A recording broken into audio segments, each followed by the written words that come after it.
अच्छी बात है। उनको समझ में आ गया। पहली बात तो उनको उनकी अपनी पार्टी समझ में आ गई और उसके बाद बीजेपी को तो वो जानते ही हैं। उसके लिए बहुत अच्छा विकल्प था। तो वो जो भी कुछ आप में हो रहा था वो नहीं बर्दाश्त कर पा रहे।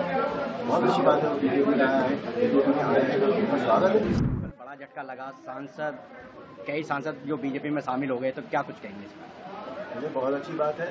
उनको समझ में आ गया। पहली बात तो उनको उनकी अपनी पार्टी समझ में आ गई और उसके बाद बीजेपी को तो वो जानते ही हैं। इसलिए उनके लिए बहुत अच्छा विकल्प था। तो वो जो भी कुछ आप में हो रहा था वो नहीं बर्दाश्त कर पा रहे। बहुत अच्छी बात है वो बीजेपी में आया है, बीजेपी में आया है, उनका स्वागत है। पश्चिम बंगाल में चुनाव चल रहा है। बिल्कुल चल रहा है। जो वोटिंग हुई है उससे जो समझ में आता है वो यही है कि सरकार जो जरूर बनेगी। तो महिला आरक्षण बिल को लेकर क्या कहेंगे? विपक्ष पर जो आरोप लगाए सरकार ने लगाया, और उनका कहना है कि हम महिला आरक्षण बिल के समर्थक में हैं, तो सरकार इसमें आगे स्टैंड ले। अगर समर्थ में वो थे उसको ओके कर रहे थे तो फिर उन्होंने क्यों डिवीजन के आधार पर जो है चुनाव मांगा? वो समर्थन में नहीं है। वो कहते हैं वो समर्थन में है, समर्थन में नहीं है।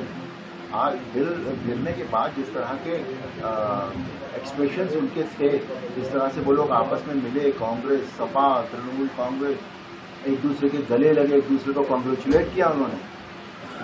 वो ये नहीं कहता कि वो समर्थन में। अगर समर्थन में थे तो उन्होंने वो संशोधन पास कर देना चाहिए। वो नहीं चाहते कि महिलाओं को उनका अधिकार मिले।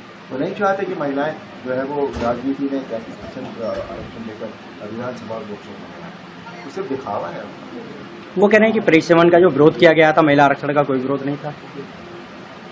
परिसीमन बहुत जरूरी है उस काम के लिए, जबकि क्योंकि सीट्स बढ़ेंगी। और जबकि आदरणीय अमित शाह जी ने ये भी कहा वहां पर कि 50% सीटें सब स्टेट्स को बढ़कर मिलेंगी, फिर उनको क्या परेशानी?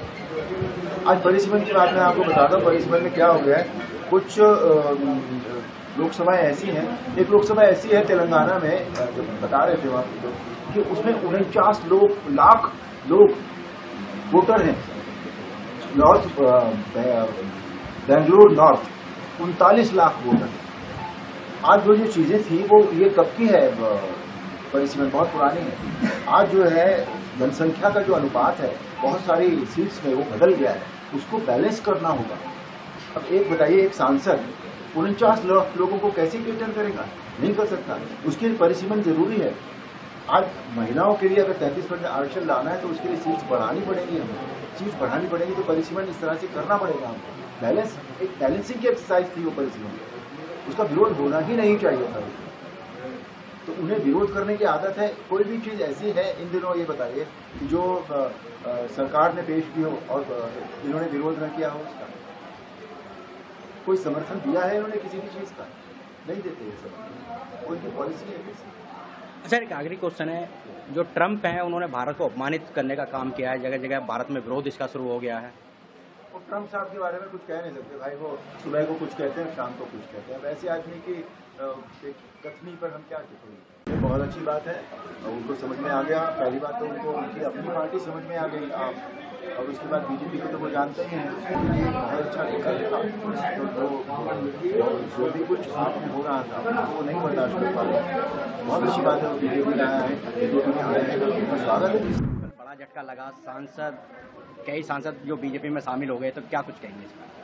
मुझे बहुत अच्छी बात है। उनको समझ में आ गया। पहली बात तो उनको उनकी अपनी पार्टी समझ में आ गई और उसके बाद बीजेपी को तो वो जानते ही हैं। इसलिए उनके लिए बहुत अच्छा विकल्प था। तो जो भी कुछ आप में हो रहा था वो नहीं बर्दाश्त कर पा रहे। बहुत अच्छी बात है वो बीजेपी में आया है, बीजेपी में आया है, उनका स्वागत है। पश्चिम बंगाल में चुनाव चल रहा है। बिल्कुल चल रहा है। जो वोटिंग हुई है उससे जो समझ में आता है वो यही है कि सरकार जो जरूर बनेगी। तो महिला आरक्षण बिल को लेकर क्या कहेंगे? विपक्ष पर जो आरोप लगाए सरकार ने लगाया, और उनका कहना है कि हम महिला आरक्षण बिल के समर्थक में हैं, तो सरकार इसमें आगे स्टैंड ले। अगर समर्थ में वो थे उसको ओके कर रहे थे तो फिर उन्होंने क्यों डिवीजन के आधार पर जो है चुनाव मांगा? वो समर्थन में नहीं है। वो कहते हैं वो समर्थन में है, समर्थन में नहीं है।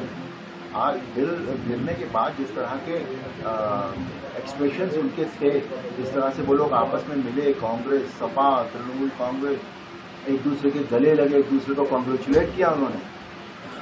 वो ये नहीं कहता कि वो समर्थन में, अगर समर्थन में थे तो उन्होंने वो संशोधन पास कर देना चाहिए।